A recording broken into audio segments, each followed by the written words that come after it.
Chapter 18. Colonel Grangerford. Aristocracy. Feuds. The Testament. Recovering the Raft.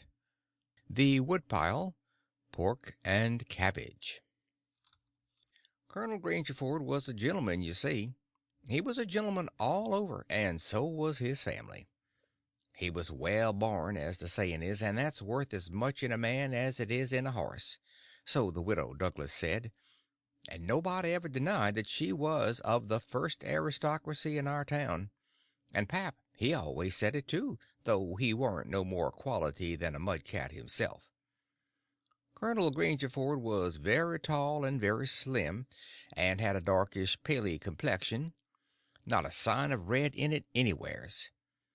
He was clean shaved every morning all over his thin face, and he had the thinnest kind of lips and the thinnest kind of nostrils, and a high nose and heavy eyebrows, and the blackest kind of eyes, sunk so deep back that they seemed like they was looking out of caverns at you, as you may say. His forehead was high, and his hair was black and straight and hung to his shoulders. His hands was long and thin, and every day of his life he put on a clean shirt and a full suit from head to foot, made out of linen so white it hurt your eyes to look at it, and on Sundays he wore a blue tailcoat with brass buttons on it. He carried a mahogany cane with a silver head to it. There warn't no frivolousness about him, not a bit, and he warn't ever loud. He was as kind as he could be, you could feel that, you know, and so you had confidence. Sometimes he smiled, and it was good to see, but when he straightened himself up like a liberty pole and the lightning began to flicker out from under his eyebrows, you wanted to climb a tree first and find out what the matter was afterwards. He didn't have to tell anybody to mind their manners. Everybody was always good-mannered where he was. Everybody loved to have him around, too. He was sunshine most always. I mean, he made it seem like good weather. When he turned into a cloud bank it was awful dark for half a minute, and that was enough. There wouldn't be nothing go wrong again for a week. When him and the old lady come down in the morning, all the family got up out of their chairs and give them good day, and didn't set down again till they had sat down. Then Tom and Bob went to the sideboard where the decanter was, and mixed a glass of bitters and handed it to him, and he held it in his hand and waited till Tom's and Bob's was mixed, and then they bowed and said, "Duty to you, sir and madam," and they bowed the least bit in the world and said thank you, and so they drank all three. And Bob and Tom poured a spoonful of water on the sugar and the mite of whiskey or apple brandy in the bottom of their tumblers and give it to me and Buck, and we drank to the old people too. Bob was the oldest, and Tom next. Tall, beautiful men with very broad shoulders and brown faces, and long black hair and black eyes. They dressed in white linen from head to foot, like the old gentlemen, and wore broad Panama hats. Then there was Miss Charlotte. She was 25, and tall and proud and grand, but as good as she could be when she warn't stirred up. But when she was, she had a look that would make you wilt in your tracks like her father. She was beautiful. So was her sister, Miss Sophia, but it was a different kind. She was gentle and sweet like a dove, and she was only 20. Every person had their own nigger to wait on them, Buck too. My nigger had a monstrous easy time, because I warn't used to having anybody do anything for me, but Buck's was on the jump most of the time. This was all there was of the family now, but there used to be more. 3 sons. They got killed, and Emmeline that died. The old gentleman owned a lot of farms and over 100 niggers. Sometimes a stack of people would come there, horseback, from 10 or 15 mile around, and stay 5 or 6 days, and have such junketings round about and on the river, and dances and picnics in the woods daytimes, and balls at the house nights. These people was mostly kinfolks of the family. The men brought their guns with them. It was a handsome lot of quality, I tell you. There was another clan of aristocracy around there, 5 or 6 families, mostly of the name of Shepherdson. They was as high-toned and well-born and rich and grand as the tribe of Grangerfords. The Shepherdsons and Grangerfords used the same steamboat landing, which was about 2 mile above our house, so sometimes when I went up there with a lot of our folks I used to see a lot of the Shepherdsons there on their fine horses. One day Buck and me was away out in the woods hunting and heard a horse coming. We was crossing the road. Buck says, "Quick, jump for the woods." We done it, and then peeped down the woods through the leaves. Pretty soon a splendid young man come galloping down the road, setting his horse easy and looking like a soldier. He had his gun across his pommel. I had seen him before. He was young Harney Shepherdson. I heard Buck's gun go off at my ear, and Harney's hat tumbled off from his head. He grabbed his gun and rode straight to the place where we was hid. But we didn't wait. We started through the woods on a run. The woods warn't thick, so I looked over my shoulder to dodge the bullet, and twice I seen Harney cover Buck with his gun, and then he rode away the way he come, to get his hat, I reckoned, but I couldn't see. We never stopped running till we got home. The old gentleman's eyes blazed a minute. 'Twas pleasure mainly, I judged. Then his face sort of smoothed down, and he said, kind of gentle, "I don't like that shooting from behind a bush. Why didn't you step into the road, my boy?" "The Shepherdsons don't, father. They always take advantage." Miss Charlotte held her head up like a queen while Buck was telling his tale, and her nostrils spread and her eyes snapped. The 2 young men looked dark, but never said nothing. Miss Sophia, she turned pale, but the color come back when she found the man warn't hurt. Soon as I could get Buck down by the corn cribs under the trees by ourselves, I says, "Did you want to kill him, Buck?" "Well, I bet I did." "What did he do to you?" "Him? He never done nothing to me." "Well, then, what did you want to kill him for?" "Why, nothing. Only it's on account of the feud." "What's a feud?" "Why, where was you raised? Don't you know what a feud is?" "Never heard of it before. Tell me about it." "Well," says Buck, "a feud is this way. A man has a quarrel with another man and kills him. Then that other man's brother kills him. Then the other brothers on both sides go for one another. Then the cousins chip in, and by everybody's killed off, and there ain't no more feud. But it's kind of slow, and takes a long time." "Has this one been going on long, Buck?" "Well, I should reckon. It started 30 year ago, or summers along there. There was trouble about something, and then a lawsuit to settle it, and the suit went agin one of the men, and so he up and shot the man that won the suit, which he would naturally do, of course. Anybody would." "What was the trouble about, Buck? Land?" "I reckon, maybe. I don't know." "Well, who done the shooting? Was it a Grangerford or a Shepherdson?" "Laws, how do I know? It was so long ago." "Don't anybody know?" "Oh, yes, Pa knows, I reckon, and some of the other old people, but they don't know now what the row was about in the first place." "Has there been many killed, Buck?" "Yes, right smart chance of funerals, but they don't always kill. Pa's got a few buckshot in him, but he don't mind it 'cause he don't weigh much anyway. Bob's been carved up some with the bowie, and Tom's been hurt once or twice." "Has anybody been killed this year, Buck?" "Yes, we got one, and they got one. 'Bout 3 months ago my cousin Bud, 14 year old, was riding through the woods on t'other side of the river, and didn't have no weapon with him, which was blame foolishness, and in a lonesome place he hears a horse a coming behind him, and sees old Baldy Shepherdson a linking after him with his gun in his hand and his white hair a flying in the wind.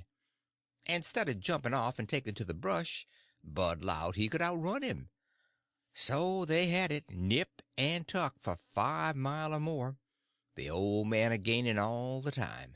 So at last Bud seen it warn't any use, so he stopped and faced round so as to have the bullet holes in front, and the old man he rode up and shot him down. But he didn't get much chance to enjoy his luck, for inside of a week our folks laid him out. I reckon that old man was a coward, Buck. I reckon he weren't a coward, not by a blame sight. There ain't a coward amongst them Shepherdsons, not a one. And there ain't no cowards amongst the Grangerfords either. Why, that old man kept up his end in a fight one day for half an hour against 3 Grangerfords and come out winner. They was all a horseback. He lit off his horse and got behind a little woodpile and kept his horse before him to stop the bullets. But the Grangerfords stayed on their horses and capered around the old man and peppered away at him, and he peppered away at them. Him and his horse both went home pretty leaky and crippled, but the Grangerfords had to be fetched home, and one of 'em was dead and another died the next day. No, sir, if a body's out hunting for cowards, he don't want to fool away any time amongst them Shepherdsons, because they don't breed any of that kind. Next Sunday we all went to church, about 3 mile, everybody a horseback. The men took their guns along, so did Buck, and kept them between their knees or stood them handy against the wall. The Shepherdsons done the same. It was pretty ornery preaching, all about brotherly love and such like tiresomeness, but everybody said it was a good sermon, and they all talked it over going home, and had such a powerful lot to say about faith and good works and free grace and pre-for-reordestination, and I don't know what all, that it did seem to me to be one of the roughest Sundays I had run across yet. About an hour after dinner everybody was dozing around, some in their chairs and some in their rooms, and it got to be pretty dull. Buck and a dog was stretched out on the grass in the sun, sound asleep. I went up to our room and judged I would take a nap myself. I found that sweet Miss Sophia standing in her door, which was next to ours, and she took me in her room and shut the door very soft, and asked me if I liked her, and I said I did, and she asked me if I would do something for her and not tell anybody, and I said I would. Then she said she'd forgot her Testament and left it in the seat at church between 2 other books, and would I slip out quiet and go there and fetch it to her, and not say nothing to nobody. I said I would. So I slid out and slipped off up the road, and there warn't anybody at the church except maybe a hog or two, for there warn't any lock on the door, and hogs likes a punchy-on floor in summertime because it's cool. If you notice, most folks don't go to church only when they've got to, but a hog is different. Says I to myself, something's up. It ain't natural for a girl to be in such a sweat about a Testament. So I give it a shake, and out drops a little piece of paper with "2" wrote on it with a pencil. I ransacked it, but couldn't find anything else.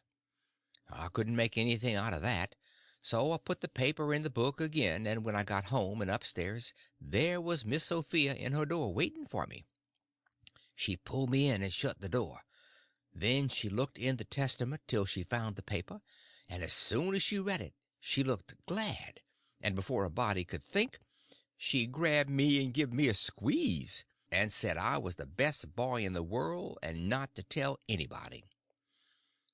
She was mighty red in the face for a minute, and her eyes lighted up, and it made her powerful pretty. I was a good deal astonished. But when I got my breath I asked her what the paper was about, and she asked me if I had read it, and I said no, and she asked me if I could read writing, and I told her no, only coarse hand, And then she said the paper warn't anything but a bookmark to keep her place, and I might go and play now. I went off down the river, studying over this thing, and pretty soon I noticed that my nigger was following along behind. When we was out of sight of the house, he looked back and around a second, and then comes a running, and says, "Mars George, if you'll come down to the swamp, I'll show you a whole stack of water moccasins."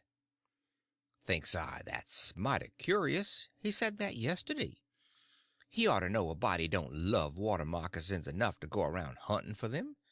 What is he up to, anyway? So I says, "All right, trot ahead."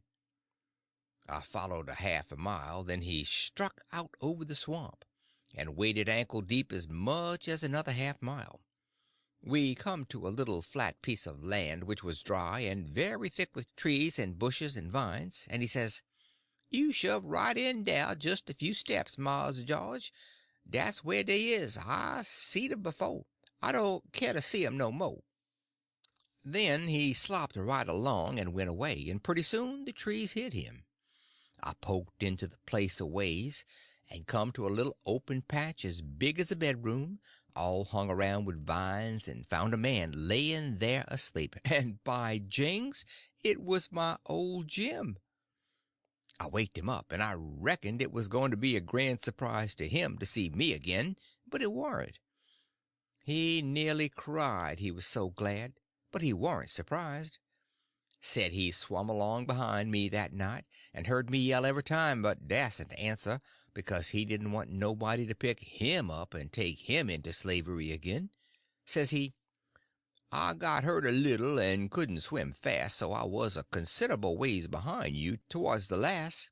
When you landed, I reckoned I could ketch up with you on the land 'dout having to shout at you, but when I see that house I begin to go slow.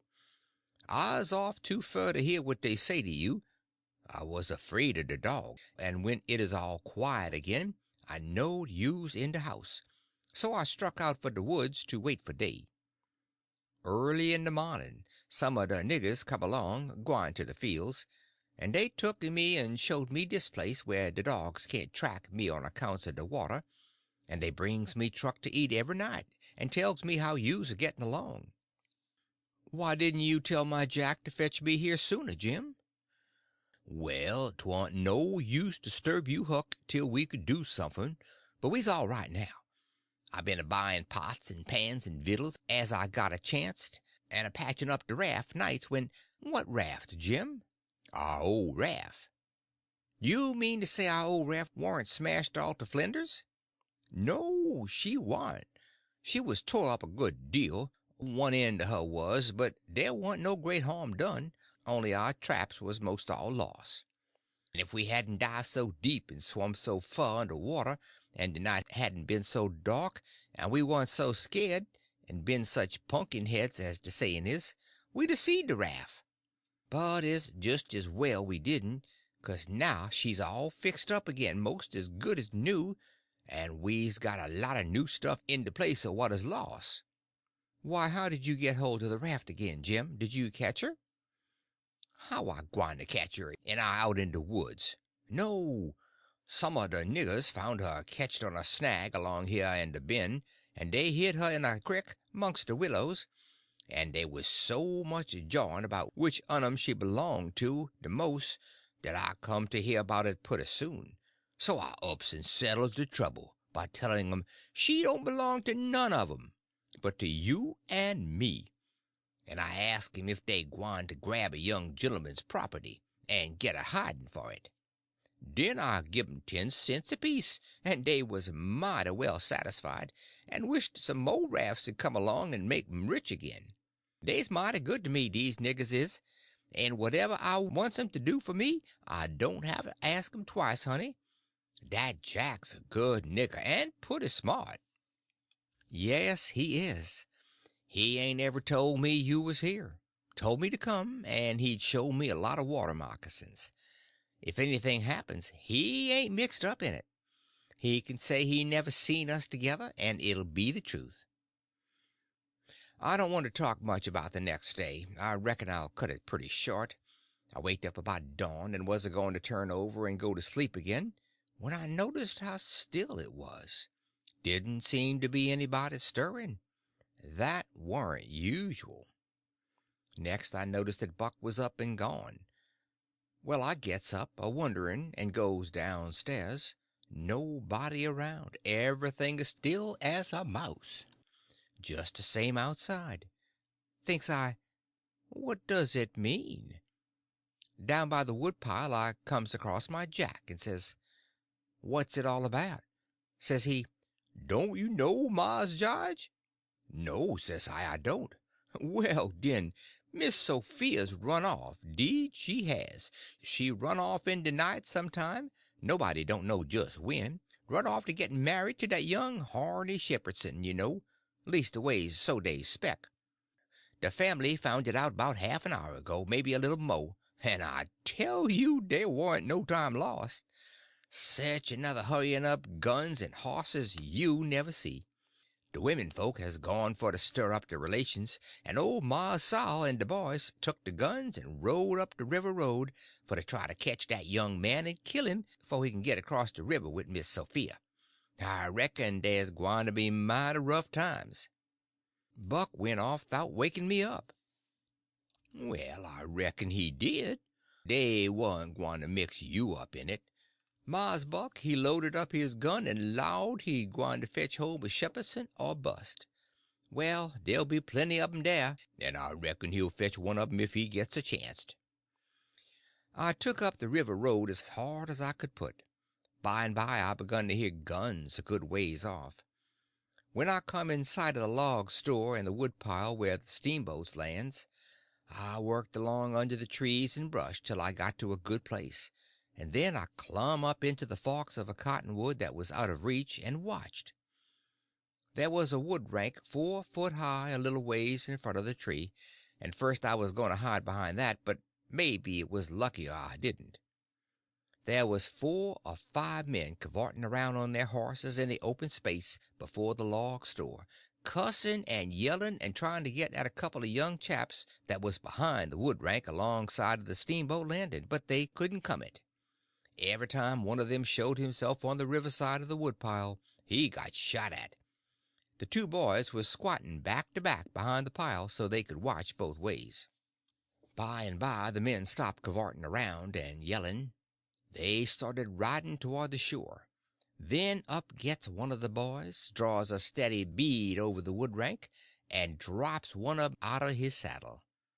All the men jumped off their horses and grabbed the hurt one and started to carry him to the store, and that minute the 2 boys started on the run. They got halfway to the tree I was in before the men noticed. Then the men see them and jumped on their horses and took out after them. They gained on the boys, but it didn't do no good. The boys had too good a start. They got to the woodpile that was in front of my tree and slipped in behind it, and so they had to bulge on the men again. One of the boys was Buck, and the other was a slim young chap about 19 years old. The men ripped around a while and then rode away. As soon as they was out of sight I sung out to Buck and told him. He didn't know what to make of my voice coming out of the tree at first. He was awful surprised. He told me to watch out sharp, and let him know when the men came in sight again. Said they was up to some devilment or other, wouldn't be gone long.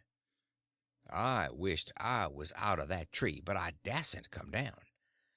Buck began to cry and rip, and 'lowed that him and his cousin Joe, that was the other young chap, would make up for this day yet. He said his father and his 2 brothers was killed, and 2 or 3 of the enemy. Said the Shepherdsons laid for them in ambush. Buck said his father and brothers ought to waited for their relations. The Shepherdsons was too strong for them. I asked him what was become of young Harney and Miss Sophia. He said they'd got across the river and was safe.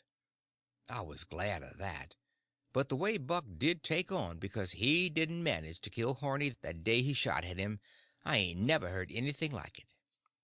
All of a sudden, bang, bang, bang, goes 3 or 4 guns. The men had slipped around through the woods and come in from behind without their horses. The boys jumped for the river, both of them hurt, and as they swum down the current The men run along the bank shooting at them and singing out, "Kill them! Kill them!" It made me so sick I most fell out of the tree. I ain't a going to tell all that happened. It would make me sick again if I was to do that. I wished I hadn't ever come ashore that night to see such things. I ain't ever going to get shut of them. Lots of times I dream about them. I stayed in the tree till it begun to get dark, afraid to come down. Sometimes I heard guns away off in the woods, and twice I see little gangs of men gallop past the log store with guns, so I reckoned the trouble was still a going on. I was mighty downhearted, so I made up my mind I wouldn't ever go a near that house again, because I reckoned I was to blame somehow. I judged that that piece of paper meant that Miss Sophia was to meet Harney somewheres at 2:30 and run off. And I judged I ought to told her father about that paper and the curious way she acted, and then maybe he would a locked her up and this awful mess wouldn't ever happen. When I got down out of the tree I crept along down the river bank a piece and found the two bodies laying in the edge of the water and tugged at them till I got them ashore. Then I covered up their faces and got away as quick as I could. I cried a little when I was covering up Buck's face, for he was mighty good to me. It was dark now. I never went near the house, but struck through the woods and made for the swamp. Jim warn't on his island, so I tramped off in a hurry for the creek, and crowded through the willows, red hot to jump aboard and get out of that awful country.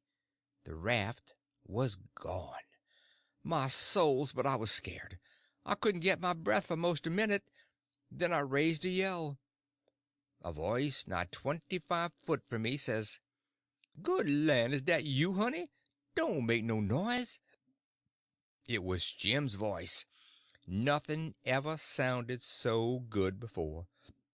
I run along the bank a piece and got aboard, and Jim he grabbed me and hugged me, he was so glad to see me. He says, "Laws bless you, child. I was right down shows you's dead again. Jack's been here. He says he reckon you been shot, 'cause you didn't come home no more. So I just this minute started the raft down towards the mouth of the creek, so as to be ready for to shove off and leave soon as Jack comes again and tells me for certain you is dead. Lawsy, I was mighty glad to get you back again, honey." I says, "All right, that's mighty good. They won't find me, and they'll think I've been killed and floated down the river. There's something up there that'll help them think so. So don't you lose no time, Jim, but shove off for the big water as fast as ever you can." I never felt easy till the raft was 2 mile below there, out in the middle of the Mississippi. Then we hung up our signal lantern and judged that we was free and safe once more. I hadn't had a bite to eat since yesterday, so Jim got out some corn dodgers and buttermilk and pork and cabbage and greens. There ain't nothing in the world so good when it's cooked right. And whilst I ate my supper we talked and had a good time. I was powerful glad to get away from the feuds, and so was Jim to get away from the swamp. We said there warn't no home like a raft after all. Other places do seem so cramped up and smothery, but a raft don't. You feel mighty free and easy and comfortable on a raft.